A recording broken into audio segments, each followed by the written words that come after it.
Hi guys, I hope you all are well and staying back at home this time. But guys, life means we all have to work, use this time judiciously, and our work is to study. हमें पढ़ना है, यही हमारा काम है, यही हमारी समझ लो कमिटमेंट है towards the country, towards the people and towards our self.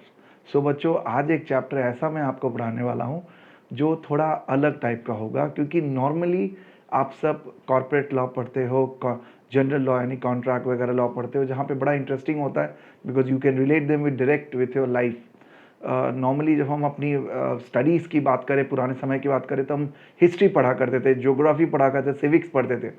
तो मैं रेयरली सुनने को मिलता है मुझको बच्चों से कि नहीं सर वो तो हमारा एकदम फैबुलस सब्जेक्ट था. मॉडेस्टली हम बोल देते हैं हाँ सर बहुत पसंद था, हमें आज़ादी के बारे में, सब लीगल सिस्टम्स के बारे में जानना बहुत पसंद होता था. But that's a rare story that you all know. तो बच्चों, आज हम लॉ का एक ऐसा चैप्टर पढ़ने वाले हैं जो कि लॉ के हर एक टॉपिक में मौजूद है. इसको आप भुला नहीं सकते. ये ऐसा चीज़ है जिसको आप कभी भूल नहीं सकते. बट ये दिखता नहीं है क्योंकि ये उनके पीछे से काम करता है. It's a backbone of the law. तो interpretation of statute is the topic of what I am going to do it for you guys. इस टॉपिक में इसके मजे की बात क्या है बच्चों, ये टॉपिक जो है ना, ये बात करता है आपको किस तरीके से लॉ बनता है, कैसे लॉ काम करता है हमारे कंट्री में, कैसे लॉ को हम इंटरप्रेट करते हैं. इंटरप्रिटेशन का मतलब ही होता है finding the meaning of the law. Because see what happen, law maker यानी लेजिस्लेचर जिसने लॉ बनाया है, ड्राफ्टमैन ने जो लॉ बनाई है, उसका इंटेंशन क्या था, वो क्या चाहता था जब उसने लॉ बनाया, व्हाट ही वांटेड, जब उसके दिमाग में क्या चला था, what is actually wanting from the statute itself. Statute का मतलब लॉ होता है एक सिंपल आम आदमी भाषा में. तो इंटरप्रिटेशन स्टैट्यूट का कॉमन मीनिंग क्या है, finding the meaning of the law.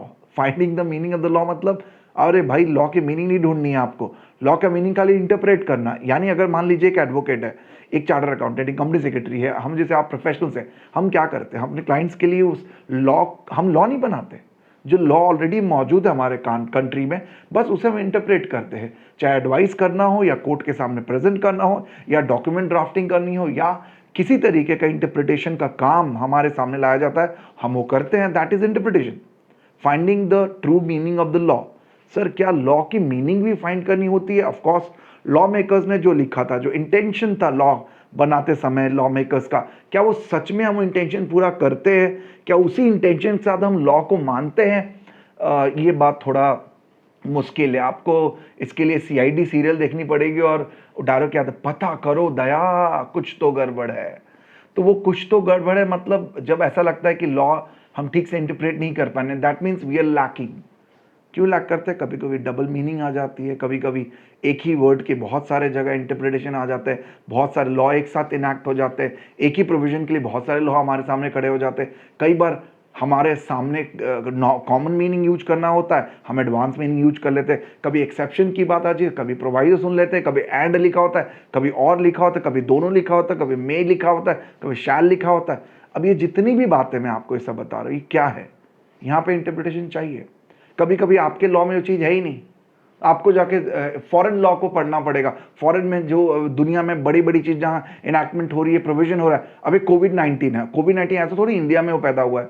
Obviously हम इसको चाइना से लिंक कर रहे हैं और कुछ लोग कहीं और से लिंक कर रहे हैं, बट मतलब we have to go there and find the real meaning.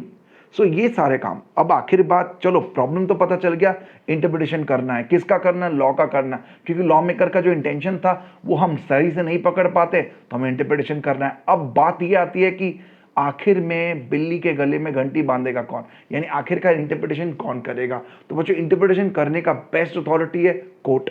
हमारे इंडिया में court is the best one two interpret, because court को लॉ का रखवाला माना जाता है. ऐसा माना जाता है कि जहां भी लॉ रिलेटेड कंफ्यूजन होगी, प्रॉब्लम होगी, तो भैया एक ही दरवाजा है जहां पे आप नॉक नॉक करोगे and you will get the justice. तो कोर्ट का काम है इंटरप्रेट करना. उसके जो प्रोफेशनल्स है, जो लॉ प्रोफेशन में हम और आप जैसे लोग हैं, इनका काम है इंटरप्रेट करना अपने अपने कैपेसिटी में. चैप्टर बहुत प्यारा है. यानी लॉ का meaning, true meaning, correct meaning, reasonable meaning, सही मीनिंग हमें पता करना है. पता करने के लिए कुछ लॉज बनाए, कुछ रूल्स बनाए. यस ऑफ कोर्स, कुछ रूल्स बनाए वो इंटरप्रिटेशन के, उन रूल्स को हम मानेंगे और उसके साथ जो टूल्स दिए हुए हैं, यानी रूल्स के साथ जो टूल्स दिए हुए हैं, यानी एड्स दिए हुए हैं, जो लॉ के साथ इस्तेमाल करके आप इंटरप्रेट करोगे, definitely will come to the conclusion. तो चैप्टर बहुत इंटरेस्टिंग है, मजा आएगा। I will also explain in that in very simple words बच्चों, जिसे कि आप पढ़ो, एग्जाम पॉइंट ऑफ व्यू से भी आपको क्लियर है और नॉलेज पॉइंट ऑफ व्यू से भी। ठीक है, चलिए स्टार्ट करते हैं, वन बाय वन पढ़ते हैं इसको। Let's enjoy this topic guys. So ये समरी मैंने आपको दे दिया, let us enjoy the topic and complete this, right. चलो लेट्स गो, चलिए स्टार्ट करते हैं हम लोग इंटरप्रिटेशन स्टैट्यूट। जैसे मैंने आपको बताया बच्चों, इंटरप्रिटेशन ऑफ स्टैट्यूट चैप्टर का नाम है। इसका मतलब हम क्या करने वाले हैं, हम स्टैट्यूट यानी लॉ का इंटरप्रिटेशन करने वाले हैं इस चैप्टर में। यस बच्चों, मैं आपके सामने कुछ ये वर्ड्स यहाँ पे दिखा रहा हूँ, आप ध्यान से देखिए। थोड़ा अलग टाइप का दिख रहा होगा आपको, ये नॉर्मली ये सब चीज़ें आपको सुनने को और देखने को नहीं मिलती होंगी। तो मैं आपसे जानना चाहता हूँ कि क्या आप इसका मीनिंग मुझे बता सकते हो? ट्राई करके देखो, अगर दांत वांत आपका ना टूटे, अगर आप प्रॉपर ब्रश वगैरह करते हो, कोलगेट वोलगेट, या आजकल तो बाबा जी बोलते हैं ना स्वदेशी, तो भैया मोदी जी भी आजकल तो बोलने लगे हैं कि भाई स्वदेशी बनो। तो अगर ये वर्ड देखो, कुछ पता नहीं क्या, कौन सी भाषा है, लैटिन है, क्वासी फेसिट पर एल्यूमिया फेसिट पर से मम्मी एजुडिस्टियम जनरस, बाहर से नहीं है, इसी चैप्टर के कुछ वर्ड मैंने जानबूझ के लिखे कि बता चाहता हूँ क्या मीनिंग आपको पता चला क्या। अब आगे देखते हैं। Now you go there. आपको ये देख के ऐसा नहीं लगता कि आपको ये क्वेश्चन मुझसे पूछना चाहिए, सर क्या बताना चाहते हैं आप, राइट? क्या आप बता दीजिए कि आपको नहीं हमें बताना है सब चीज़ें। तो एक बार मैं बताता हूँ कि चैप्टर में अब ये जब ये परिस्थिति आपके सामने आ जाती है तो आपको लगता नहीं कि let's go to expert who can give us the best idea, who is other than हमारे जॉली एलबी के हमारे त्रिपाठी जी को तो आप जानते ही होंगे, सुना ही होगा आप लोग इनके बारे में। ठीक है, यही इंटरप्रिटेशन का काम करते हैं normally. I just give an example कि कोर्ट में जाएंगे हम लोग और राइट मीनिंग, और क्या त्रिपाठी जी हमें इसका मीनिंग दे पाएंगे? आइए देखते हैं। त्रिपाठी जी ने आपको लोग मीनिंग दे दिया। देखिए इसका मीनिंग है भैया, पहले शब्द का मीनिंग है he who acts through another is deemed to act in personam. And दूसरा जो है वो लिखा था एजुडिशियम जनरस, उसका मीनिंग है means of the same kind of species. मैं इनका इंटरप्रिटेशन या मैं इनका डिटेल नहीं समझाऊंगा, जस्ट गिव एन आइडिया कि ये जो वर्ड लिखे थे यहाँ पे, जिसको देख के नॉर्मल आदमी के थोड़े दांत वांत टूट सकते हैं, या घर वाले बोल सकते हैं कि पता नहीं कहाँ जाते हो यार, कोई मंत्र वंत्र सीखते हो क्या, कोई तांत्रिक की पढ़ाई वढ़ाई कर रहे हो क्या, पता नहीं कोई अलग देश की भाषा। तो ऐसा नहीं है भाई, हम ऐसा कुछ नहीं कर रहे हैं। It's just that to tell you here we need interpretation. Just an example है, ले मैन एग्जाम्पल कि ऐसे परिस्थितियों में हमें इंटरप्रिटेशन की जरूरत हो जाती है क्योंकि हमसे नहीं पता चल रहा है चीज़, तो हम कोर्ट में जाते हैं, court will give you the correct meaning, right. आइए, that there comes the need of interpretation of statute. मैंने आपको ये स्टार्टिंग में बताया कि क्यों आखिर इंटरप्रिटेशन ऑफ स्टैट्यूट हम पढ़ते हैं बच्चों, बिकॉज आप देख लो हर जगह जुडिशरी, कई बार देखो लॉ गवर्नमेंट बनाती है, चाहे CAA की बात कर ले हम लोग, चाहे कश्मीर वाला 370 आर्टिकल्स की बात कर ले, या बहुत सारे अलग अलग आर्टिकल्स या प्रोविजन ऑफ IPC बदलाव किए जाते हैं। तो उस समय क्या होता है, हम कोर्ट के पास चले जाते हैं कि भाई आखिरकार गवर्नमेंट ने ऐसा क्यों कर दिया, आखिरकार गवर्नमेंट क्या चाहती है, क्या करना चाहती है। तो जब तक कोर्ट हमें वो जुडिशियस आंसर नहीं देता, मतलब अब ऐसा थोड़ी कोर्ट बदल देता जो अब जो लॉ मेकर्स ने लॉ बनाया है, नहीं जो हमारे पार्लियामेंट ने लॉ बनाया है या जो गवर्नमेंट ने लॉ बना के दिए, क्या कोर्ट उसे बदल देता? नहीं, कोर्ट उसे इंटरप्रेट करके देता है। कोर्ट आपको बताता है कि देखो इसका जुडिशियल इंटरप्रिटेशन क्या है, लीगल इंटरप्रिटेशन क्या है, क्योंकि हम भरोसा करते हैं, हम जानते हैं कि ये लोग एक्सपर्ट हैं इंटरप्रिटेशन में, राइट, इनका यही काम है। वैसे बच्चों ऑफिसर ऑफ द कोर्ट, जितने भी असिस्टेंट जज हैं या लिक्विडेटर्स हैं या रिसीवर्स हैं या charter accountant, company secretary, advocates हैं, अपने काम में डेली बेसिस में एडवाइस करना अपने क्लाइंट्स को, उनके रिलेटेड क्वारीज बताना। लॉ के अंदर कुछ नया नहीं करते वो सिर्फ लॉ को पढ़ते हैं और आपकी भाषा में आप चले जाते हो उठ के अपने चार्टर अकाउंटेंट सर के पास कि सर बताइए तो हम टैक्स कैसे बता ले, या टैक्स हम कैसे कितना पे करें या नहीं पे करें, एटसेट्रा एटसेट्रा। अब सोचो क्या चार्टर अकाउंटेंट सर आपके लिए नया प्रोविजन पास करके बातें? नहीं, वो कभी ऐसा नहीं करते। ही मेक श्योर वो अपनी किताब उठाते पढ़ते हैं, लॉ में जो लिखा हुआ है आपके केस को समझते हुए अपना एडवाइस देते हैं। So that's interpretation, absolutely that's interpretation. Same in the case of CS। जब कंपनी के डायरेक्टर्स आपसे एडवाइजेस मांगते हैं कि क्या ये मर्जर्स हो सकता है, अमालगमेशन हो सकता है, क्या ये टेक ओवर हम कर सकते हैं, तो कोई सीएस ऐसा नहीं कि बोलता सर एक सेकंड में सोता हूँ, सर मेरी दिल की आवाज़ निकली है कि हमें ये करना चाहिए। अरे बेटा, तुम्हारे दिल की आवाज़ कहीं और जाकर निकालना, शायद कुछ काम बन जाए आपका, लेकिन यहाँ बेटा दिल की आवाज़ नहीं, लॉ की आवाज़ समझो, लॉ मेकर की आवाज़ समझो, वो क्या चाहते हैं, लॉ का दिल क्या चाहता है ये बताइए, लॉ की आत्मा क्या चाहती है, नहीं तो बेटा तुम्हें परमात्मा तक जरूर पहुंचा देंगे law makers. So that is what interpretation is all about guys. तो आम आदमी की भाषा में क्या है इंटरप्रिटेशन? तो इंटरप्रिटेशन को तोड़ देते हैं। इंटरप्रिटेशन का मतलब होता है एप्लीकेशन ऑफ माइंड, और ऑब्वियसली उस माइंड को किसके रिलेटेड एप्लीकेशन करना है? स्टैट्यूट। तो स्टैट्यूट का मतलब law, order, by law, rules, regulation, notification, ordinance, आप जो बोलिए भैया।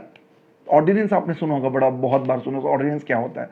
तो ऑर्डिनेंस टेम्पररी लॉ है बेटा, जो या तो इंडिया में बात करें तो ऑर्डिनेंस बनाने का अधिकार जो है, यानी टेम्पररी लॉ बनाने का अधिकार स्टेट लेवल पे गवर्नर साहब को है, और सेंट्रल लेवल पे हमारे प्रेसिडेंट ऑफ इंडिया को। ये कब किया जाता है? नॉर्मली लॉ बनाने का काम लेजिस्लेचर का है, यानी हमारे पार्लियामेंट का है, लेकिन जब पार्लियामेंट सेशन में नहीं होती, आप जानते हो कभी कभी पार्लियामेंट सेशंस में नहीं होती, जैसे अभी मान लीजिए अभी हमारे पार्लियामेंट सेशन में नहीं है कोरोना वायरस के कारण, तो उस केस में क्या होगा? मान लीजिए मैं कुछ तत्काल नया लॉ बनाना है और urgent, it's very urgent for the it's a countries need, in that case what will happen? The president will use his power, he'll put up as ordinance, तो ये लॉ बन गया। वो ऑर्डिनेंस को पास ला देंगे, लागू कर देंगे, जब पार्लियामेंट्री असेंबल होगी फिर वो डिसाइड करेगी उसको रखना है कि हटा देना है या बदल देना, जो करना करना। तो ये सारी चीजें लॉ होती है, चाहे एक्ट हो, ऑर्डिनेंस हो, ऑर्डर हो, बायलॉज हो, रूल्स रेगुलेशन, ये लॉ होते हैं। तो इनको जो लिखा लॉ मेकर है, ड्राफ्टमैन है, जो रचयिता है उस पूरे समझो कानून का, उसका वो क्या चाहता था, व्हाट वाज हिज इंटेंशन। आखिरकार कोई भी एक्ट के पीछे हम पर्पस, ऑब्जेक्टिव, प्रियम्बल क्यों पढ़ते हैं? To know what is objective, क्यों बनाया गया ये, राइट? आखिरकार कंपनीज एक्ट 2013 क्यों बना था ना, 1956? तो बहुत सारे बदलाव करने पड़े, बहुत सारे नए कानून, बहुत सारी नई पेनल्टीज आ गई, बहुत सारे स्ट्रिक्ट कंप्लायंसेज आ गए, तो बहुत सारी चीजें बदलाव हुई। तो उसका ऑब्जेक्टिव ये था, आप पढ़ो objective, you will get an idea about it. तो interpretation law means finding the meaning of law, लेम की भाषा में बोले तो इसमें आप बहुत सारे टर्म आपको सुनने को मिलेंगे। सर हमने सुना है ये इंटरप्रिटेशन और कंस्ट्रक्शन एक ही होता है। नहीं नहीं, दोनों अलग अलग चीजें हैं। इंटरप्रिटेशन मैंने बताया, sense of the word express in the statute, वो बताइए आप। जबकि कंस्ट्रक्शन क्या होता है? वो कंक्लूजन ड्रॉ करता है beyond the direct expression of the words. जरा ध्यान से सुनिए, मैं आपको जरा समझाने की कोशिश करता हूं ये इस बात को।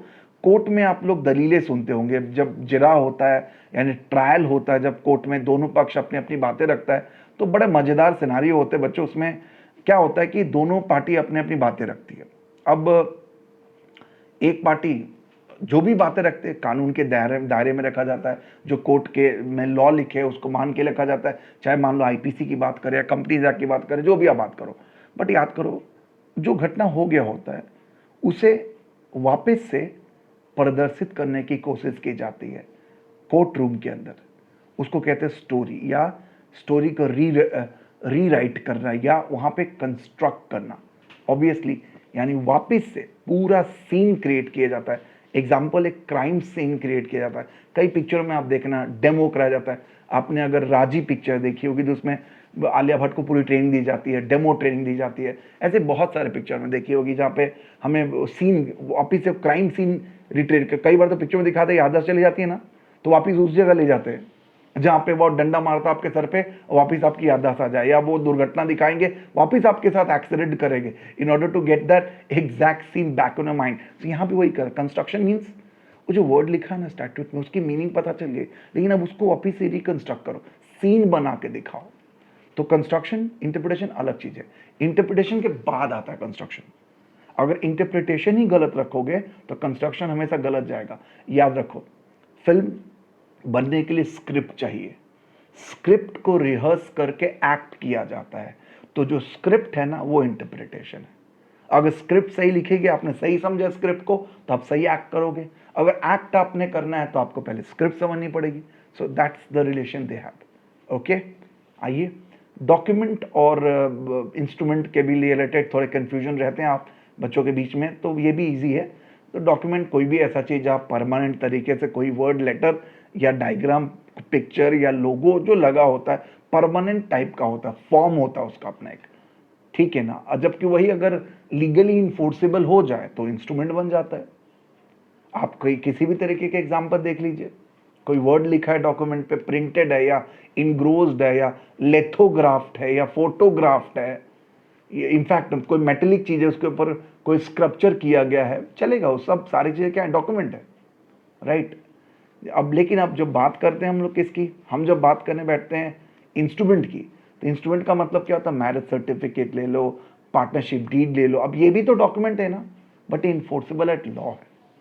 So that's the beauty of interpretation instrument. अब जैसे दोनों का डेफिनेशन कहाँ कहाँ आपको पढ़ने को मिल जाएगा, तो मैं आपको बता दूं, आप डॉक्यूमेंट का डेफिनेशन पढ़ने जाओगे तो रजिस्ट्रेशन एक्ट में आपको उसका डेफिनेशन 1908 में मिल जाएगा। लेकिन अगर आप पढ़ने जाओगे इंस्ट्रूमेंट की मीनिंग तो आपको पढ़नी पड़ेगी इंडियन स्टैम्प एक्ट। एक और चीज़ समझाता हूँ, सारे डॉक्यूमेंट्स पे स्टैंप नहीं लगता, इन सारे डॉक्यूमेंट इंस्ट्रूमेंट नहीं होते बच्चों। यस, सारे डॉक्यूमेंट जो होते हैं वो इंस्ट्रूमेंट नहीं होते, लेकिन बच्चों सारे इंस्ट्रूमेंट डॉक्यूमेंट जरूर होते हैं। आप इसको समझ के देखिए, ये पार्टनरशिप डीड है तो लिखा में ना, है तो सब चीज में क्लियरली लिखा हुआ है, सब कुछ कंप्लीटली बताया हुआ है, तो पहले ये डॉक्यूमेंट है, फिर बाद में इस पर स्टैंप लग गया, इसको आपने रजिस्टर कर ली, ये क्या बन गया, इंस्ट्रूमेंट, इन्फोर्सेबल हो गया। इंडियन पार्टनरशिप एक्ट उसको इन्फोर्सेबल कर देता है। हर चीज है जो इन्फोर्सेबल हो सकता है, समझे, एक तरीके का जिसमें कन्वेंस ऐड हो जाता है, सो दैट्स इंस्ट्रूमेंट। ओके, तो every instrument first is a document, but every document need not to be instrument. ठीक है जी, ये कॉन्ट्रैक्ट अग्रीमेंट का डिफरेंस अगर आपने पढ़ा होगा, सारे कॉन्ट्रैक्ट अग्रीमेंट होते हैं लेकिन सारे अग्रीमेंट कॉन्ट्रैक्ट नहीं होते, उसी तरीके से ये दोनों है। जनरल वर्ड है डॉक्यूमेंट, एंड इंस्ट्रूमेंट थोड़ी स्पेसिफिक वर्ड है। आखिरकार कैसे कैसे इंटरप्रिटेशन आपको सुनने को मिलेंगे, एक लीगल इंटरप्रिटेशन होता है, दूसरा डॉक्टेरियल इंटरप्रिटेशन होता है। Legal interpretation and law related interpretation क्या हो सकता है, ऑथेंटिक इंटरप्रिटेशन या यूजुअल इंटरप्रिटेशन। अब डॉक्यूमेंट्री में क्या हो सकता है, कभी कभी ग्रामेटिकल मिस्टेक्स हो जाती है, कॉमा, एंड, ओ, आर, कुछ भी मिस्टेक हो सकता है। एंड कभी कभी लॉजिकल मतलब थोड़ा बियॉन्ड द लॉ जाना पड़ेगा। लॉ में जैसे हम पढ़ेंगे कि वहां पे क्या मीनिंग, क्या हम रखा जाए, what should be the better ideology behind the law, समझो उसको, उस कॉन्टेक्स्ट के साथ उस मीनिंग को निकालने की कोशिश किया जाएगा। तो जो डॉक्यूमेंट्री या डॉक्टरियल इंटरप्रिटेशन है, जिसमें ग्रामेटिकल, लॉजिकल मैंने आपको बताया, ये तो देखिए जो ये आपका बेसिक इंटरप्रिटेशन लीगल जो है, ये कोर्ट का काम है। ऑथेंटिक या यूजुअल जो कोर्ट इंटरप्रेट करके आपको देगी। यहाँ मैं आपको डॉक्टरियल समझा देता हूँ। तो ग्रामेटिकल मिस्टेक्स मैंने एंड, ओ, आर, कॉमा, कहाँ पे फुल स्टॉप, कहाँ पे एक्सक्लेमेटरी मार्क होता है, they all have a meaning, right. उसके बाद लॉजिकल इंटरप्रिटेशन, तो उसमें कोर्ट क्या करती है, थोड़ी आउट ऑफ बॉक्स जाती है, बियॉन्ड द रूल्स जाती है और जाके उसकी मीनिंग निकालती है। कई बार ऐसा कोर्ट में किया गया, हम नहीं कहते आउट ऑफ बॉक्स जाके कोर्ट ने फैसला दिया, out of the natural domain से बाहर निकल के कोर्ट ने ऐतिहासिक फैसला दिया है, पुराने कानून को एब्सोल्यूट कर दे, जो भी बहुत बार किया गया। अब जैसे हमारे जो देश में निर्भया वाला केस हुआ था, उसमें हमारे कोर्ट ने रात को 3 बजे सुप्रीम कोर्ट बैठी, उन्होंने आनंद फान फैसला किया कि भाई हमारे यहाँ पे जुबिलाइन जस्टिस लॉ बदलो। 18 साल के पहले बच्चों को जुबिलाइन मानते थे, वो क्राइम जो करते थे उनको एडल्ट्स की तरह सजा नहीं होती थी, किसी भी तरीके क्राइम वो करे। बट उन्होंने बोला नहीं, ऐसे हीनियस क्राइम होने के बाद आपको लॉ में बदलाव करनी पड़ेगी। और देखिए अभी हमारे जुबिलाइन जस्टिस एक्ट में बदलाव के कारण आज 16 ईयर्स ऑफ एज है जुबिलाइन क्राइम्स के लिए। ठीक है, ऐसे चीज बहुत सारे हिस्टोरिकल जजमेंट कोर्ट पास करती है, तो कभी कभी जाना पड़ता है बच्चे, कभी आउट ऑफ बॉक्स निकलना पड़ता है। So that's logical. कैसे इंटरप्रिटेशन होगा, तो नॉर्मली इंटरप्रिटेशन करने के लिए एड्स क्या क्या हमारे पास, तो what are the tools we have. Statutory illustrations, चाहे हमारे पास जनरल क्लॉजेज एक्ट है, ये भी आपको सिलेबस में पढ़ना है। जनरल क्लॉजेज एक्ट एक मैं लाइन आपको बोलता हूँ, जिसका कोई नहीं होता उसको खुदा होता है यारो। यानी ऐसा कोई डेफिनेशन, कोई मीनिंग, कोई ऐसा एक्सप्रेशन, कोई ऐसा टर्म जो आपको कहीं स्पेसिफिक एक्ट में नहीं मिलेगा, तो कहाँ मिलेगा, जीसीए में मिलेगा। चलिए मैं आपको एग्जांपल देता हूं, इमोरल प्रॉपर्टी का डेफिनेशन। अब इमोरल प्रॉपर्टी जो है वो ट्रांसफर ऑफ प्रॉपर्टी एक्ट में आपको पढ़ाई जाएगी, है ना। इमल प्रॉपर्टी, दो टाइप की प्रॉपर्टी होती है, movable email property. Movable property आपने सेल ऑफ गुड्स एक्ट 1930 में पढ़ा होगा, जबकि इमल प्रॉपर्टी का डेफिनेशन आपको टूपा में देखा होगा। तो टूपा बोलता है कि भाई हमारे पास डेफिनेशन नहीं, हमने तो कभी इसका डेफिनेशन बनाया ही नहीं, तो हमको डेफिनेशन जीसीए से जाके लेना पड़ता है। तो ऐसे जीसीए एक बहुत समझो खुदा सेक्शन है, हमारा खुदा एक्ट है। हर समय ये सबकी, जिसका कोई नहीं होता उसका जीसीए होता है यारो। तो इसके मदद से भी हम इंटरप्रिटेशन ले सकते हैं। फिर specific definitions contain in the individual act. अब फॉर एग्जांपल ले लो, इनकम टैक्स में पर्सन का डेफिनेशन, कहीं वहां पे हम अगर इनकम टैक्स पढ़े तो पर्सन डेफिनेशन वहां से लेंगे। अब वही फेमा जाके पढ़ोगे तुम, फॉरेन एक्सचेंज मैनेजमेंट एक्ट, वहां जाके पर्सन का डेफिनेशन बदल जाएगा। फेमा के हिसाब से पर्सन का मीनिंग कोई और है, रेसिडेंट का मीनिंग कंपनीज एक्ट में कुछ और है, और आप रेसिडेंट का मीनिंग इनकम टैक्स में निकालिए, वहां कुछ और है। तो हम वहां इंडिविजुअली वो चीज को लेना पड़ता है। अब उसके बाद कुछ नॉन स्टैट्यूटरी इलास्ट्रेशंस है, जैसे common law rules of interpretation, जो हम आपको पढ़ाने वाले हैं। इस केस कुछ case law relating to the interpretation. Case law देखिए, जैसे हम कई बार बच्चों डिसाइडेड केस लॉ को अपना बेस मानते हैं बहुत बार। जैसे आप कॉन्स्टिट्यूशन ऑफ इंडिया पढ़ने जाओगे ना, तो वहाँ पे केशवानंद भारती जी के साथ जितना केस हुआ, उसी तरीके से बच्चों बहुत सारे केसेस हैं। मोहिनी भी वर्सेस धर्मदास घोष को आज भी हम इंडियन कॉन्ट्रैक्ट एक्ट में माइनर का डेफिनेशन या माइनर के मीनिंग रिलेटेड स्टैट्यूटरी मानते हैं। सिमिलरली अगर आप सोलेमन वर्सेस सोलेमन का केस याद करो, तो ये साइटेड जजमेंट्स है। ली वर्सेस ली फ्लाइंग कंपनी केस याद करो, गुजदर का केस याद करो, ये सब क्या हो जाती है, इट बिकम प्रेसिडेंट, कि भाई उसका इस्तेमाल करके हम जजमेंट में क्या कर सकते हैं, प्रोसेस ऑफ इंटरप्रिटेशन को बेटर कर सकते हैं। आइए रूल्स, आखिरकार सर कौन कौन से रूल्स हैं? तो दो तरीके के रूल्स आपको सुनने को मिलेंगे इंटरप्रिटेशन करने के लिए। एक बच्चों प्राइमरी रूल, दूसरा सेकेंडरी। सीधी बात है, अगर प्राइमरी से काम हो जाता है तो सेकेंडरी की जरूरत नहीं है, लेकिन अगर प्राइमरी से काम नहीं होता है तो हमें क्या करना पड़ेगा, सेकेंडरी रूल्स में जाना पड़ेगा। कभी कभी सेकेंडरी रूल्स का इस्तेमाल भी करना पड़ता है। तो प्राइमरी रूल में पहला रूल है सबसे थंब रूल, इसको लोग गोल्डन रूल भी कहते हैं। इसको कहते हैं लिटरल कंस्ट्रक्शन या लिटरल इंटरप्रिटेशन। दूसरा रूल ऑफ रीजनेबल इंटरप्रिटेशन या construction, rule of harmonious interpretation. Next rule of beneficial interpretation, लोग उसे मिसचीफ या हिडन रूल्स भी कहते हैं। ये जो ध्यान रखिएगा, एग्जाम में आपको बेनिफिशियल ना बोल के लिख देगा हिडन रूल, तो आधे बच्चे वहीं फ्लैट हो जाएंगे। तो घबराना नहीं है, एकदम will come to know the, उसका याद करने का फंडा भी आपको मैं समझाता हूँ। आगे देखो, नेक्स्ट बच्चों आता है रूल ऑफ एक्सेप्शनल कंस्ट्रक्शन। नाम से ही पता चल गया, आउट ऑफ बॉक्स एक्सेप्शनल्स। कभी कभी लॉ भी कोर्ट रूम के बाहर जाती है। लास्ट जो है, मैंने आपको स्टार्टिंग वाली स्लाइड में लिख के बताया था कि एड जुडिसडियम जेनरिस। आधे बच्चे तो इस पर टंग ट्विस्टर खेल लेंगे। आप लोग को घर में जो तंग करे ना कि बेटा पढ़ते नहीं हो, तो फटाक से मीनिंग ले जाकर बोला, चलो मम्मी पापा भैया दीदी सीनियर जो भी तुम्हारे घर में है जो तंग करते हो, इसको फटाफट इंटरप्रेट, इसको पढ़ के दिखाओ, रीड करके दिखाओ। आधे लोग तो दांत वहीं टूट जाएगा, ठीक है ना। तो ये आपके लिए एक टूल हो गया, बढ़िया इस्तेमाल कीजिएगा, मजे कीजिएगा आप लोग। आइए सेकेंड रूल में क्या हो सकता है, देखो लैटिन में लिखी हुए सारे वर्ड, मैं आपको मीनिंग आगे दूंगा। नॉस्कुलस सोसिस, उसके बाद आता है बच्चों एक्सप्रेसियो यूनिस एस्ट, एक्सक्लूसियो अल्टेरियस, कंटेम्बरेस, एक्सपोजिसियो, एंड लास्ट क्या है बच्चों, ऑप्टिमा लीगम। ये सारी चीज़ जो है बच्चों, ये बच्चों लैटिन फ्रेजेस हैं, बट इनकी मीनिंग है जो आगे जाके मैं आपको एक एक करके एग्जाम्पल के साथ बताते जाता हूँ। तो रूल्स पढ़ लीजिए, एग्जाम के लिए बहुत इंपॉर्टेंट है। इंटरप्रिटेशन के लिए पहले रूल्स और उसको सपोर्ट करेंगे टूल्स, याद रहेगा। चलो आइए सबसे पहले लेट्स गो। तो इसको रूल्स को सपोर्ट करने के लिए हमारे पास क्या है, टूल्स। तो टूल्स में इंटरनल भी है एक्सटर्नल भी है, इंटरनल भी है एक्सटर्नल भी है।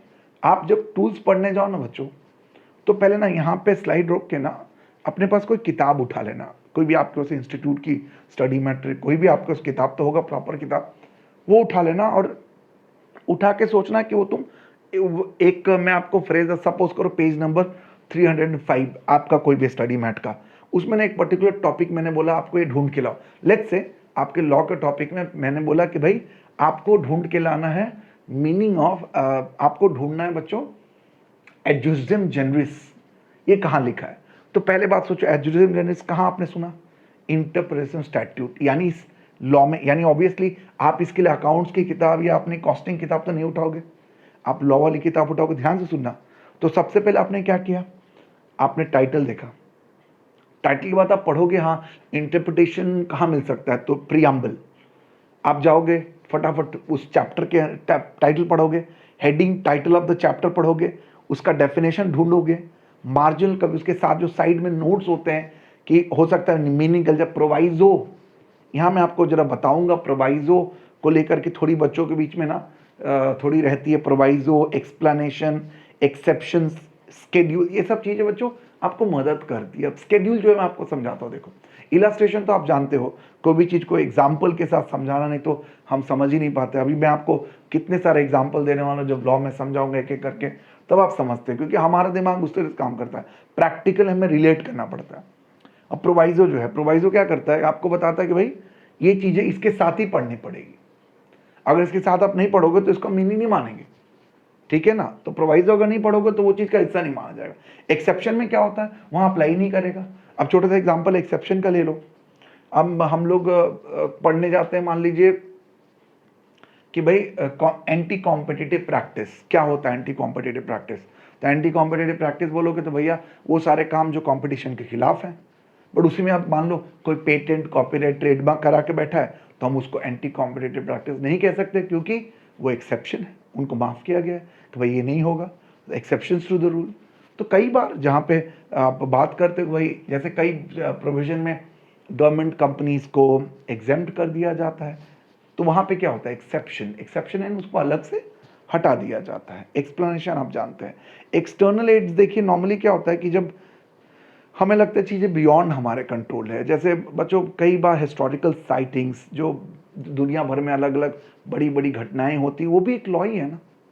जी हाँ, कॉलोनीज बनी, लॉज बना, WTO बना, अलग अलग घटनाएं हुई, उसके हिसाब से WTO बना तो लोगों ने लॉ को लिबरल किया, आज इंटरनेशनल लॉ बनी, इंटरनेशनल कोर्ट ऑफ जस्टिस बनी, उनके भी हिस्टोरिकल साइटिंग्स आपके काम में आते हैं। फिर अलग अलग स्टैट्यूट जो इंडिया में है, फॉरेन में है, उनको आपस में जोड़ के देखना। कई बार इंडिया में भी अलग अलग देश के प्रांत के कानून अलग है, तो उनको कंसोलिडेट करके देखना पड़ता है। कई बार बच्चों सोल्यूशन हमारे घर के बाहर होती है, निकलना पड़ता है। यूजेस ऑफ कोर्स, उसका प्रैक्टिकल कस्टमरी यूजेस क्या है। कई बार क्या होता है कि किताबी चीज़ें अलग होती है और प्रैक्टिकल चीज़ें होती है। ये आप जब जॉब्स वगैरह करने जाते हो तब ये आपको बहुत प्रैक्टिकली समझ में आता है कि हम और आप बहुत सारी किताबें पढ़ते हैं, मीनिंग पढ़ते हैं, समझते हैं, लेकिन जब काम करने बैठते हैं तो सर थोड़ा ज़मीन आसमान अलग हो जाता है। तो कई uses, customary practice are different. References to the other acts, कई बार हम अदर एक्ट, जैसे मैंने बताया ना कि अब पर्सन का डेफिनेशन, इनकम टैक्स बोल देगा भाई यहाँ से उठा लो, अकाउंट्स में बोल देते हैं कि भाई डेप्रिशिएशन आप इनकम टैक्स के हिसाब से ले लीजिए, तो वहाँ पे हमें देखना पड़ता है, राइट। डिक्शनरी आपको पता है, जैसे हम कई मीनिंग्स हम ऑक्सफोर्ड के डिक्शनरी से उठा के देखते हैं और रिकमेंडेड भी है कि हाँ डिक्शनरी मीनिंग ये लिखी हुई है, एक्सेप्टेबल है। जुडिशियल डिसीजन मैंने आपको बहुत सारे एग्जाम्पल दिए, चाहे वो केशवानंद भारती वाली बात हो कॉन्स्टिट्यूशन ऑफ इंडिया के लिए, दिल्ली क्लोथ मिल वाला केस हो, चाहे इनकम टैक्स, या आप GST वगैरह पढ़ें, उसके पहले एक्साइज बोलते थे उसको। चेंजेस इन द टेक्नोलॉजी, समय के साथ अब IT एक्ट आ रहा है, साइबर लॉज आ रही है, तो टेक्नोलॉजी को भी समझना होगा, उनके आधार पर भी लॉज में बहुत सारे बदलाव किए जाते हैं। पहले बैंकिंग फिजिकल बुक से होती थी, आजकल बैंकिंग इलेक्ट्रॉनिक बुक से होती है, तो उनको भी उसके साथ आपको इंटरप्रेट करके देखना होगा, तो आपको इंटरप्रिटेशन सही मिलेगा। लेकिन आप बोलोगे नहीं नहीं सर हम तो अब वो हमने तो कभी सुना नहीं, कभी जाना नहीं, तो नहीं। आज देखो IT एक्ट 2000 आया तो उसके बाद बदलाव भी हुए उसके अकॉर्डिंगली, उसको सब लोग एक्सेप्ट करते हैं, मानते हैं और उसके अकॉर्डिंगली ही काम करते हैं, राइट। चलिए अब रूल्स को एक एक करके एक्सप्लेन किया जाए। सबसे पहले लिटरल कंस्ट्रक्शन, नाम से पता चल गया भैया, अगर कोई चीज को देख के सामने सीधा सीधा मीनिंग पता चल रहा है तो काहे दिमाग लगा रहे हो भाई, जब साफ साफ पता चल रहा है, नाम ही लिटरल है, यानी जो बात लिखी है वही मानी जाएगी, तो बात खत्म। यानी ग्रामेटिकल मीनिंग या सीधा सीधा, आपके दिमाग में कुछ और नहीं आना चाहिए, कोई लॉजिक नहीं, कोई इन डेप्थ एनालिसिस नहीं, सामने सामने जो लिखा है, जो ordinary, natural, grammatical, technical, jargon, jargon. अब देखो, अब मैं आपको एग्जाम्पल लेके चलता हूँ। देखिए अभी मैंने आपके सामने बहुत सारी फोटोज दिखाई हैं, देखो अब डिक्शनरी में कोई वर्ड का मीनिंग लिखा हुआ है, डिक्शनरी वर्ड में मीनिंग लिखा हुआ, आपको जो वहाँ डिक्शनरी वर्ड जो दिख रहा है वो साफ साफ क्लियर समझ में आ रहा है, तो आपको क्यों उस उल्टा सीधा मीनिंग उसका ढूंढना है, why you going out of box. अब कोई डॉक्टर, आप डॉक्टर पास जाते हो डॉक्टर को टेक्निकल वर्ड यूज करता है, तो आप उस टेक्निकल वर्ड को जाके लीगल डिक्शनरी में ढूंढोगे तो उसका मीनिंग नहीं मिलेगा, या मिलेगा तो वो विजर्ड होगा, क्योंकि जो ये टेक्निकल जार्गन है, टेक्निकल जार्गन मतलब अब जैसे हम डेबिट क्रेडिट इस्तेमाल करते हैं अकाउंट्स में, क्या वो डेबिट क्रेडिट हम कहीं और जगह इस्तेमाल कर सकते हैं? तो आपको आंसर आएगा नहीं सर, उसका तो मतलब ही कुछ और है। तो आप समझो, कई बार जो टेक्निकल वर्ड, अब बायोप्सी जो होता है, अब biopsy is a medical word, biopsy is a medical word, उसको अब तुम उठा के ढाके जनरल मीनिंग को नहीं, उसका सिर्फ कोई और भी मीनिंग हो सकता है, तो आप गलत कर रहे हो। अब ये बंदा जो है ये रोड मैपिंग करते हैं, इसकी मशीन लगा के रोड मैप कर रहे हैं, तो वो नहीं सर ये तो कैमरा है, हम नॉर्मली से फोटो भी खींचते हैं, नहीं ये अलग चीज़ है बेटा। तो टेक्निकल वर्ड जिसकी सीधी प्लेन ग्रामेटिकल मीनिंग है, जो उस पर्टिकुलर प्रोफेशन का वर्ड है, फिर उसको अलग से इंटरप्रेट हम नहीं करेंगे, उसको लिटरल ही इंटरप्रिटेशन किया जाएगा। इसको गोल्डन रूल इसलिए कहते हैं क्योंकि इसका फर्स्ट मीनिंग जो होता है on the face of it इस वर्ड को क्लियर माना जाता है, लैंग्वेज प्लेन होती है, एक ही मीनिंग उसका निकाला जा सकता है। ये इसके ऑब्वियसली एप्लीकेबिलिटी थोड़ी लिमिटेड होगी क्योंकि आजकल इतना सीधा नहीं है, there is always a confusion. तो जहाँ भी थोड़ी बहुत एम्बिग्यूटी हुई, ये बर्बाद हो गया प्रिंसिपल, थोड़ा भी अब्सर्ड मीनिंग निकला, बर्बाद हो गया। स्टैट्यूट कई बार जहाँ पे एडवांस मीनिंग चाहिए, प्रॉपर मीनिंग चाहिए, वहाँ पे ये लॉ काम नहीं करेगा, बट ये फंडामेंटल है, बहुत पुराना लॉ है। कहते नहीं कि गोल्ड ओल्ड इज गोल्ड, तो this is the old and gold rule. ठीक है, आइए नेक्स्ट इज रीजनेबल कंस्ट्रक्शन। ये बड़ा प्यारा लॉजिकल चीज़ है ये। देखो अब बच्चों, मान लीजिए आपने मुझे 10 का नोट दिया, मैं एक दुकानदार हूँ, आपका बिल हुआ 9 रुपीज़ 75 पैसे, रिपीट 9 रुपीज़ 75 पैसे, और आपने मुझे 10 का नोट दिया, और आप मेरे तरफ बड़े ही बहुत बहुत प्यार से, बहुत ही तहजीब से आप मतलब देख रहे हो और एक्सपेक्ट कर रहे हो कि मैं छुट्टा निकाल के दूँ। आप मुझे बताओ मैं क्या छुट्टा दूँ आपको? आप जानते हो 9 रुपये 75 पैसे बिल हुए, 25 पैसे करेंसी चलती नहीं है, तो ऑब्वियस बात है कि 10 रुपये इज रीजनेबल। हाँ, आप बोलोगे सर लेकिन हमारा तो 25 पैसे का नुकसान हो गया। अच्छा ठीक है भाई, चलो अब अगली बार हुआ क्या, अब बिल हुआ तुम्हारा, मान लो अब उल्टा केस ऐसा होता तो, अब मान लीजिए मैं आपको पैसे था और मैं छुट्टा एक्सपेक्ट करता तो it's not possible practically. Generally यहाँ पे कोशिश ये किया जाता है कि जितना हो सके एक सेंसिबल मीनिंग निकले।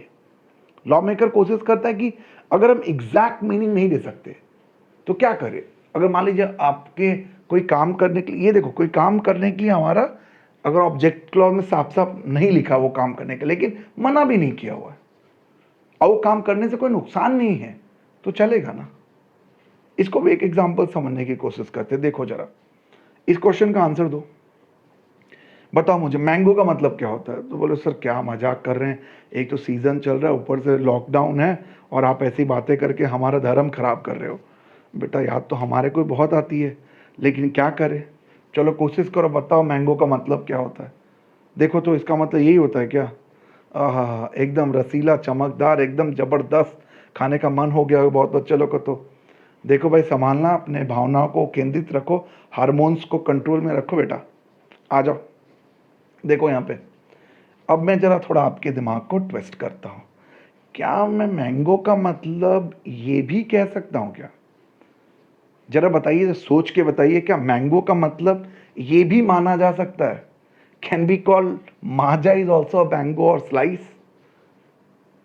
अगर नहीं है मैंगो भैया, तुम्हारे को एक माजा का बॉटल दे दो, तुम्हारे को उतनी ही संतुष्टि मिल सकती है।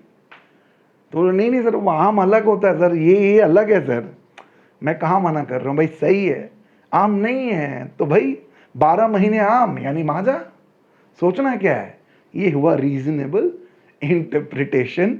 जरा फनी है बट आप सोचिएगा, बड़ा मज़ेदार है, समझ में आएगा आप लोग को कि हाँ, जहाँ पे 10 रुपये पूरे हिसाब नहीं हो सकते, 9 रुपये 75 पैसे को भी हम हिसाब को पूरा ही मानेंगे। अकाउंट्स क्या बंदे हो, जब पैसे नहीं मिलते आप क्या राउंड ऑफ करते हो? तो राउंड ऑफ करने का क्या मतलब है? क्या इनकरेक्ट अकाउंटिंग आप कर रहे हो, इनकरेक्ट टैक्सेशन आप कर रहे हो? नहीं बच्चों, ऐसा नहीं होता। इट जस्ट द पॉलिसी कि उसको हम एग्जैक्ट नहीं, साइंटिफिक मीनिंग नहीं दे सकते, तो उसको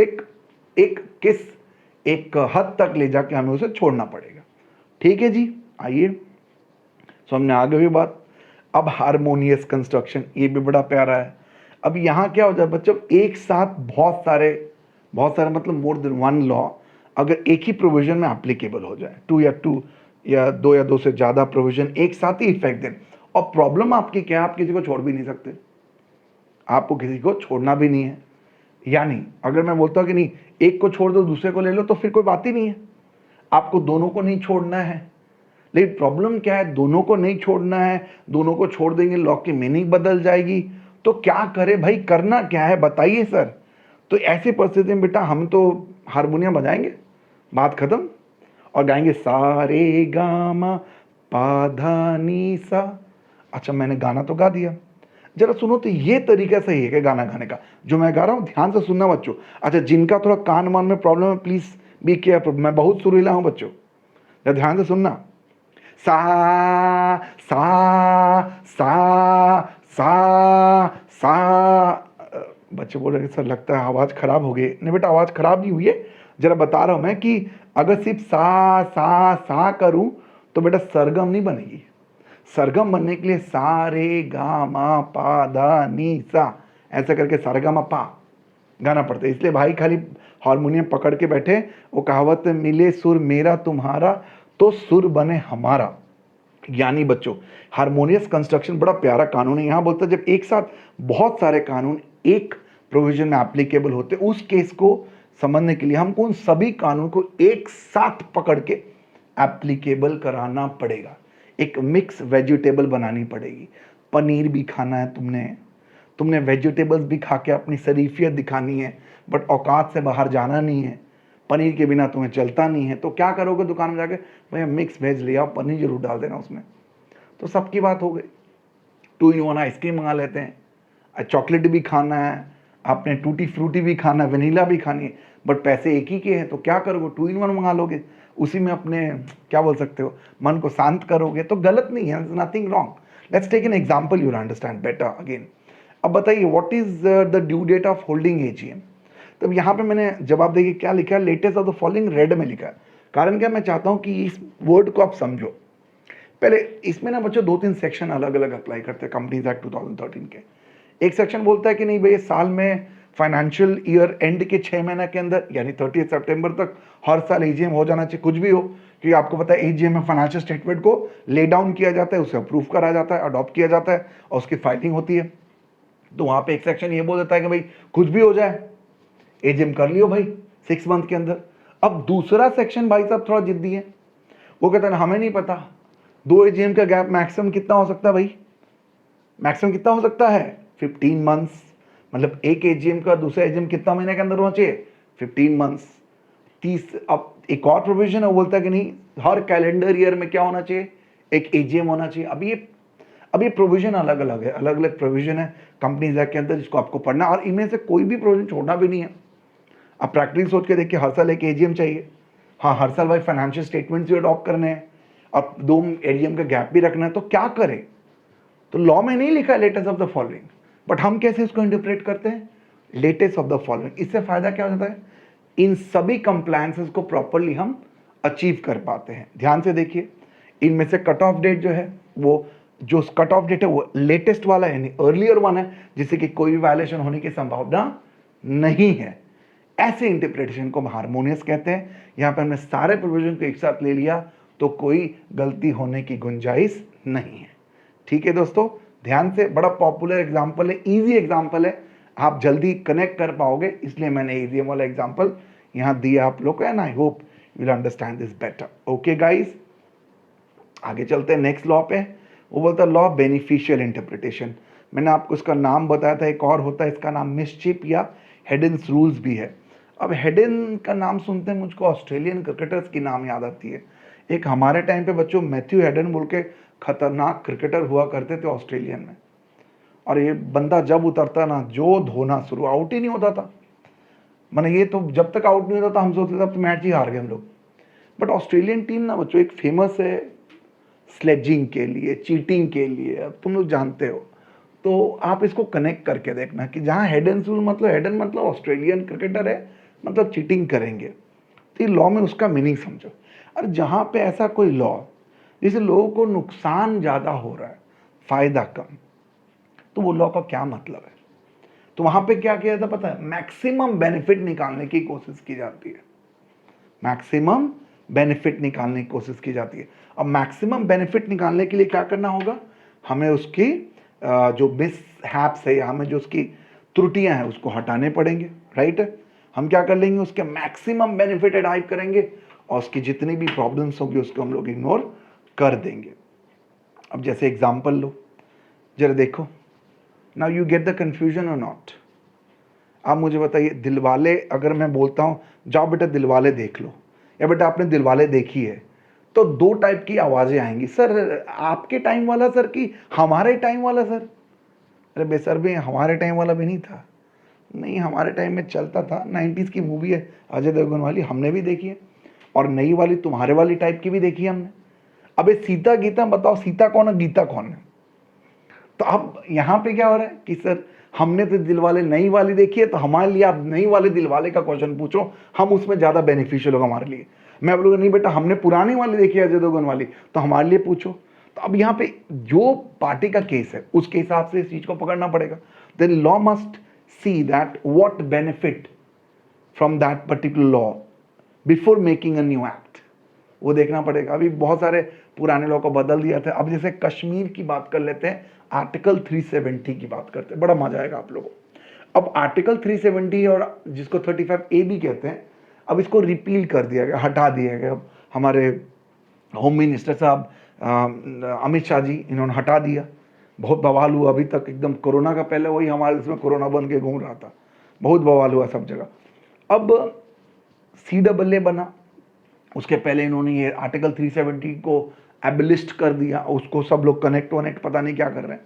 तब 370 हटा तो इन्होंने क्या बोल के हटा, बोला कि ये कश्मीर के लिए अच्छा नहीं है। बेचारा कश्मीर को स्पेशल स्टेटस दे के रखा, बट उसके चक्कर में वो बर्बाद हो रहा है। तो आप उसको हटा दो, उसको जैसे हम नया हटा के एक नया सेपरेट स्टेट्स बना देंगे, दो दो अलग बन जाएंगे जगह, जिसके एक यूटी बना देंगे लेह लद्दाख को, और अलग से कश्मीर जम्मू एंड कश्मीर जो अभी क्या बन जाएगी, दो अलग अलग, माने जम्मू कश्मीर को एक साथ जोड़ देंगे, लेह लद्दाख को यूटी बना देंगे, तो बड़ा कर देंगे उसको, ठीक है। और गवर्नमेंट ऑफ इंडिया के अंदर आ जाएगा प्रॉपरली, उसको अलग से वहां पे चलेगा, तो कोई स्पेशल स्टेटस खत्म।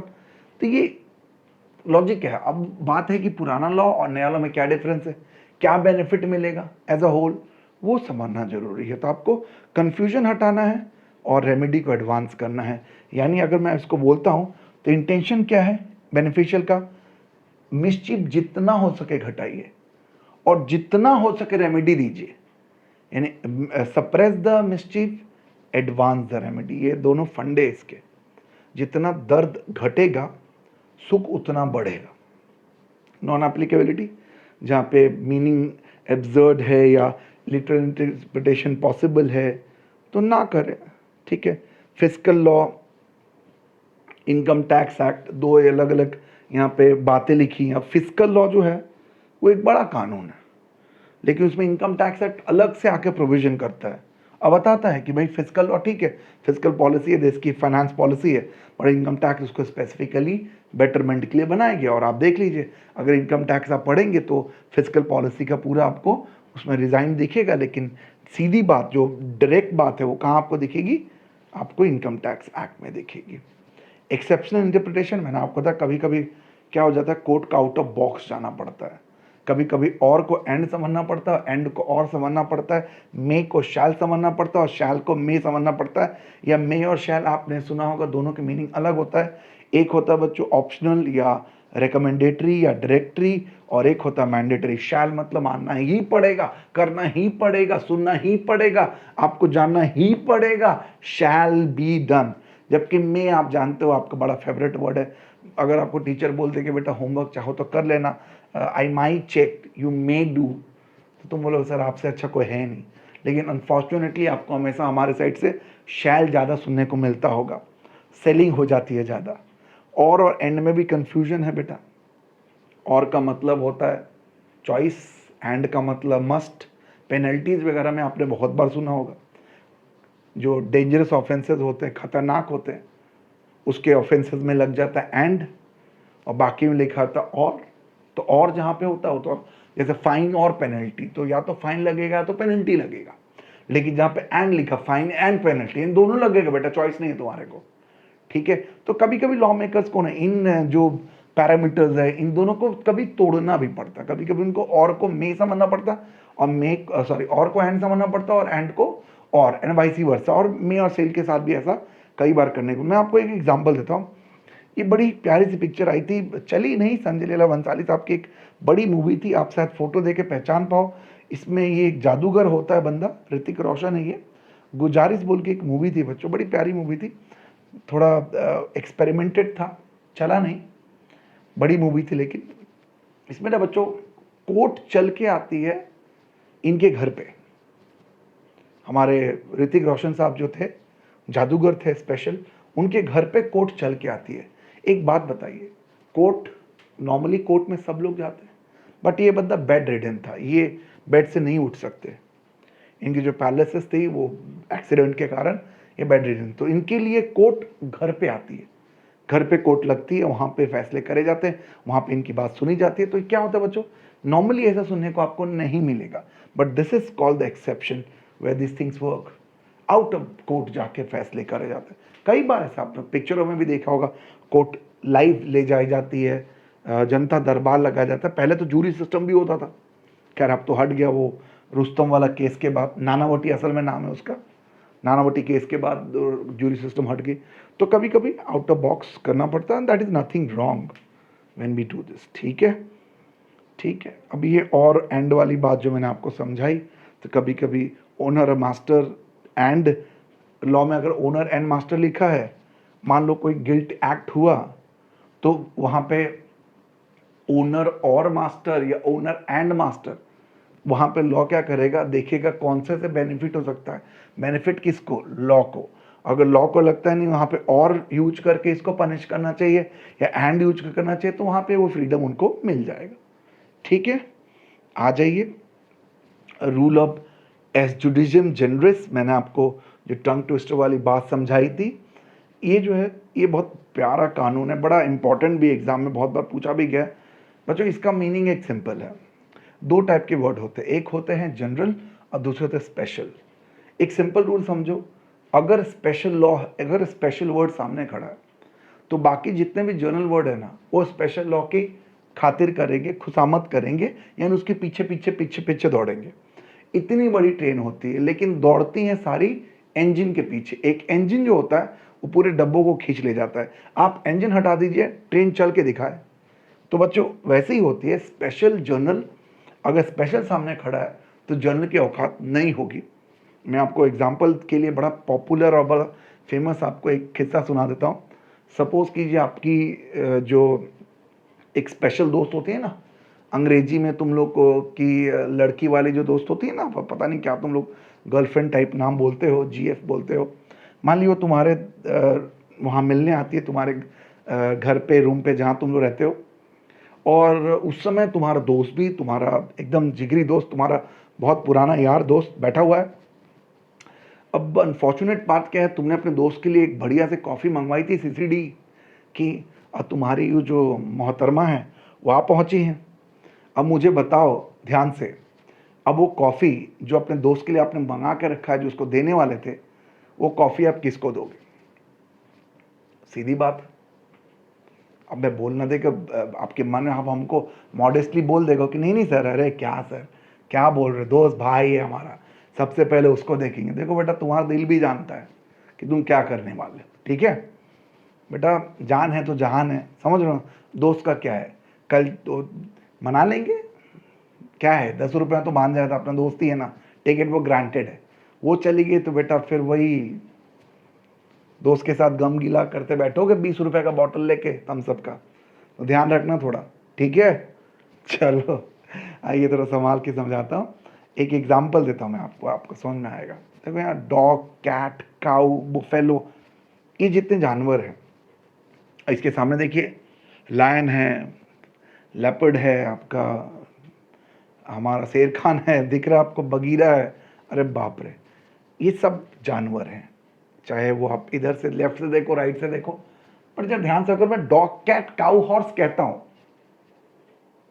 उसके बाद मैं कैसे बोलूं कि डॉग, कैट, काऊ, हॉर्स जैसे बाकी जानवर लायन और टाइगर होंगे? नहीं, ऑफ कोर्स नॉट। या ध्यान से देखिए, वर्ड डोमेस्टिक एनिमल का है, तो ये सारे को डोमेस्टिक एलिमेंट कहते हैं लेफ्ट वाले को। राइट वाला एनिमल जरूर है बट वो डोमेस्टिक नहीं है, वाइल्ड एनिमल है। अगर मैं वर्ड यूज वाइल्ड करता तो ऑब्वियस बात है इस बार मैं dog, cat, cow, horse, buffalo को नहीं यूज करता, I could have used them. तो जहां पे स्पेसिफिक वर्ड मेंशन है, डोमेस्टिक वर्ड लिखा हुआ है, तो एनिमल दोनों हैं, बट यहां डिफरेंस क्या हो गया? डिफरेंस हो गया स्पेसिफिक वर्ड। अब स्पेसिफिक वर्ड हो गया डोमेस्टिक और जनरल वर्ड हो गया एनिमल, जबकि दोनों में कॉमन है। तो अब हम अगर मैं डॉग, कैट, काउ, हॉर्स के बाद एनिमल, लाइक एनिमल बोलता हूं तो आई वुड नॉट से एवर लायन, टाइगर, लेपर्ड और समथिंग लाइक दैट। ठीक है, ये डिफरेंस समझिए। तो स्पेशल वर्ड जो होगा वो जेनरिक वर्ड्स को हमेशा मीनिंग देगा, यानी जो जितने भी जेनरिक वर्ड यूज किए जाएंगे उस पर्टिकुलर स्पेसिफिक वर्ड के पीछे आपको उसके साथ कंस्ट्रू करना होगा, राइट। एक और एग्जांपल ले लीजिए, ये भी अच्छा एग्जांपल है। अगर मैं म्यूजिकल इलेक्ट्रॉनिक आइटम्स की बात करता हूँ तो ये एक म्यूजिक सिस्टम आपको दिख रहा होगा। अब मैंने बोला म्यूजिकल इलेक्ट्रॉनिक आइटम, यानी मैंने म्यूजिक सिस्टम देखा और बाकी इलेक्ट्रॉनिक आइटम्स आप दिखाओ, तो बाकी इलेक्ट्रॉनिक आइटम मैंने से musical electronic items apart from this आपके पास क्या है? तो आपने उठा के मुझको fridge, TV, AC, washing machine दिखाना शुरू कर दिया, तो गालियां पड़ेंगी कि नहीं पड़ेंगी? भाई मैंने साफ साफ बोला कि भाई मुझको म्यूजिकल इलेक्ट्रॉनिक, दोनों में कॉमन क्या है? इलेक्ट्रॉनिक आइटम दोनों है, but there is a difference. What is the difference? The difference being the technical special word. वो स्पेशल वर्ड जो मैंने यूज किया उसके पीछे जो जेनरिक टेक्निकल इलेक्ट्रॉनिक वर्ड है वो उसको आपको किसके साथ कंस्ट्रक्ट करना पड़ेगा? आपको कंस्ट्रक्ट करना पड़ेगा उस स्पेसिफिक वर्ड के साथ, तभी आप जैसे आप बोलते हो कि सर ठीक है हम आपको रेडियो दिखा देते हैं, हम आपको टेप रिकॉर्डर दिखा देते हैं, हम आपको स्पीकर दिखा देते हैं, हम आपको उसके रिलेटेड म्यूजिकल इंस्ट्रूमेंट दिखाते हैं, दिखाइए भैया क्या टेंशन है, दैट इज करेक्ट। बट आप मुझको फ्री टीवी, आप मुझको फ्रिज, वॉशिंग मशीन और वो कूलर दिखाओगे, बोलोगे सर ये भी तो इलेक्ट्रॉनिक आइटम है, तो नहीं चलेगा ना बेटा। आप जेनरिक को किसके साथ कनेक्ट करोगे? You will connect with the word specific, ठीक है। तो दैट्स कॉल्ड एडजुस्टम जनरस। ये देखो बच्चों, ये एप्लीकेबल करने के लिए ये कंडीशंस हैं। There must be enumeration of certain specific word. Specific word must contain the और कॉन्स्टिट्यूट अ क्लास और अ कैटेगरी जिसके थ्रू हम इंटरप्रेट करेंगे, and the general words must follow the specific word. Non applicability, अगर condition satisfy नहीं करेंगे आप ये नहीं यूज कर सकते, राइट।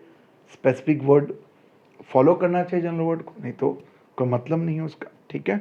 अगर वाइल्ड एनिमल और डोमेस्टिक एनिमल के अलग अलग डेफिनेशन पूछ रहा हो वहाँ पे नहीं चलेगा। इलेक्ट्रॉनिक आइटम अलग आप देख रहे हैं, म्यूजिक और म्यूजिक इलेक्ट्रॉनिक आइटम अलग है, तो इसकी भी नहीं चलेगी, ठीक है। अब अदर लॉज में आ जाते हैं, अदर जो हमारा सेकेंडरी लॉ शुरू हो गए यहाँ से। नॉस्कुलर सॉसे, इसका मतलब होता है बच्चों, meaning of a word is derive from its associates. एक दोहा सुनाता हूं आपको, सुनकर बड़ा मजा आएगा। कदली सीप भुजंग, सॉरी, जो रहीम उत्तम प्रकृति, का करी संग कुसंग, चंदन विष व्यापत नहीं, लिपटे रहत भुजंग।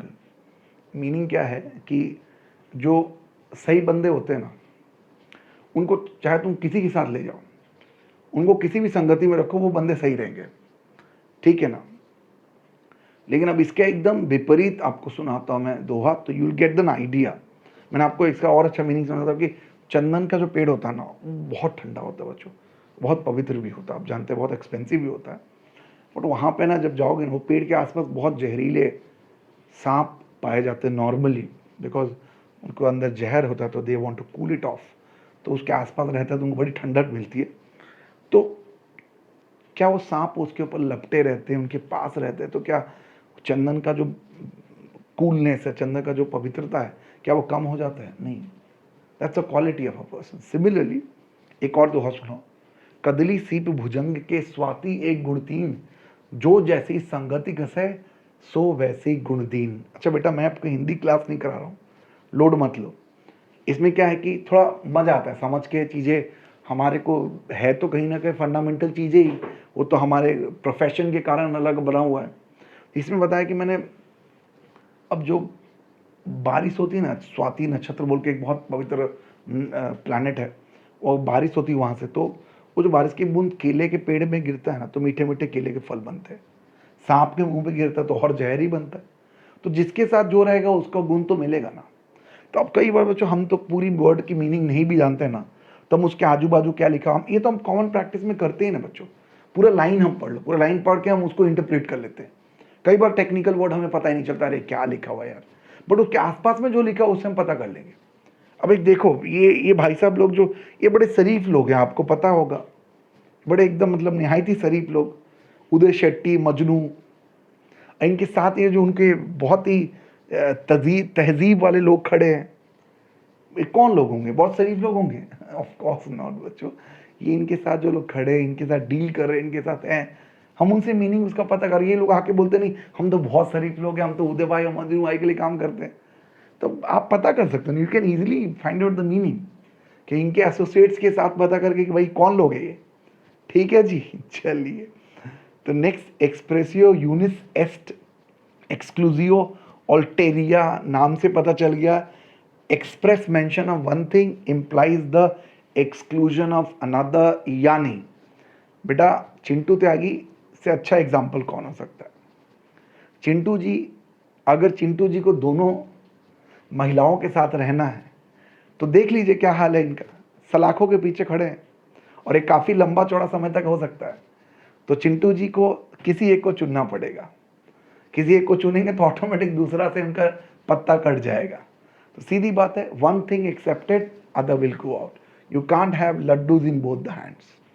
ठीक है, चलिए। ये क्या है? कॉन्टेम्पररियो एक्सपोजेसियो, ये क्या है जी? इसका मतलब है interpreting a statute in other documents by reference. अरे वाह, कई बार ना हमें हमारा मीनिंग हमारे कॉन्टेक्स्ट के थ्रू नहीं मिलता, तो हम रेफरेंस करते हैं। हम सीबीडीडी का जजमेंट पढ़ लेंगे, हम इनकम टैक्स डिपार्टमेंट सीबीएसई का जजमेंट पढ़ लेंगे, हम लोग एनसीएलटी के जजमेंट में क्या आया था वो पढ़ लेंगे, तो कई बार उससे आसानी हो जाती है, right?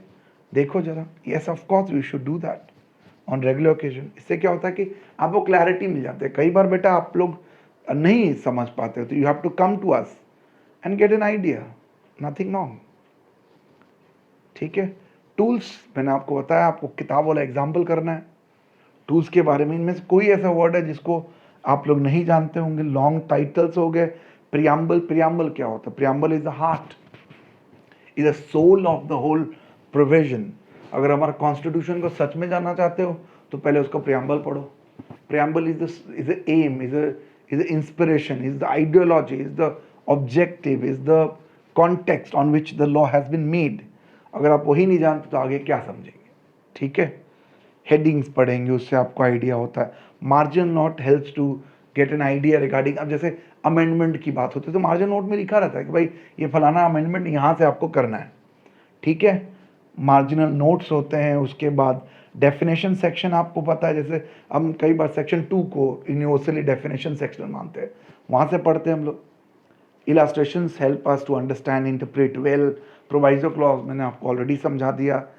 Explanation is also very important, sometimes a detail explanation to that you required, right. Schedules, जैसे अब मान लो रिलेटिव का डेफिनेशन है कंपनीज एक्ट में, तो वहाँ पे तुम लोग रिलेटिव डेफिनेशन का लंबा चौड़ा चार्ट है, तो आपको शेड्यूल फॉलो करना पड़ेगा, शेड्यूल के हिसाब से उसको पढ़नी पड़ेगी। इन एमओएस एओएस कहाँ पे लिखे हैं, प्रोस्पेक्टस के कंटेंट्स कहाँ पे लिखे हैं, they all are written in MOS and AOS, right. चलिए आगे चलते हैं हम लोग। इस तरीके से बच्चों टूल्स, इंटरनल आपने देखा, एक्सटर्नल टूल ऑलरेडी मैं आपको समझा दिया। हिस्टोरिकल साइटिंग्स, जिस बड़े बड़े दुनिया में घटनाएं होती है, आईसीजे का मैंने बात बताया था आपको, कई बार बहुत सारे लॉ के एक साथ जोड़ के पढ़ के समझना पड़ता है, राइट।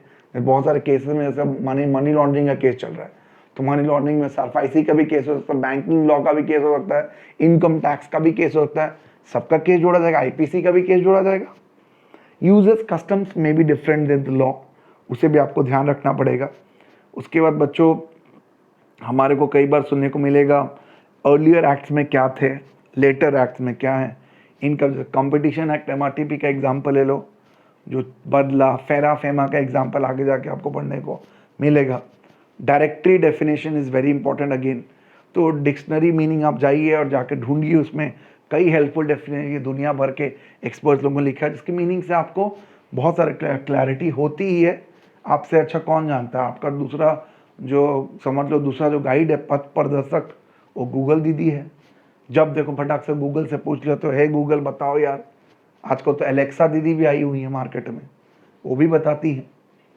आइए, यूज ऑफ फॉरेन डिसीजंस, ये भी प्रेसिडेंट्स के रूप में आप इस्तेमाल करते हो कि फलाना अमेरिका में क्या हुआ और कहाँ पे क्या हुआ। तो I hope you guys understand this chapter well.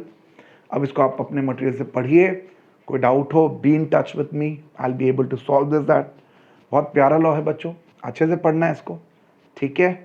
Thank you so much and repeat करें जहाँ पे समझ में ना आए, एक दो बार देखिए नॉर्मली ऐसा कानून आपको पढ़ने को नहीं मिलता होगा, बट क्या है कि बेटा हर समय आप एक जैसी चीज़ तो नहीं पढ़ सकते, तो कहीं ना कहीं ये इनडायरेक्टली हर बार आपको सिलेबस में दिखेगा। बट आदत क्या है कि हमें ये चीज़ पता नहीं चलती, हम इसे इग्नोर कर लेते हैं। 2-3 बार आप इसे करो, आपको 100% इस सब्जेक्ट से लगाव हो जाएगा। ज़्यादा लोड लेना भी नहीं है, एग्ज़ाम में 5 से 8 नंबर का टारगेट लेके चलो, आराम आएगा। मीनिंग धड़ल्ले से लिखना, एग्जाम्पल जो मैंने दिए जानबूझ के लेमैन के एग्जाम्पल दिए, जिससे कि जो मैट में दांत तोड़ो एग्जाम्पल उससे आप बचें। आप इसको समझने में आसानी होगी, that's it, you got the interpretation. Okay, thank you so much and enjoy and all the best मेरे बच्चों, गॉड ब्लेस यू।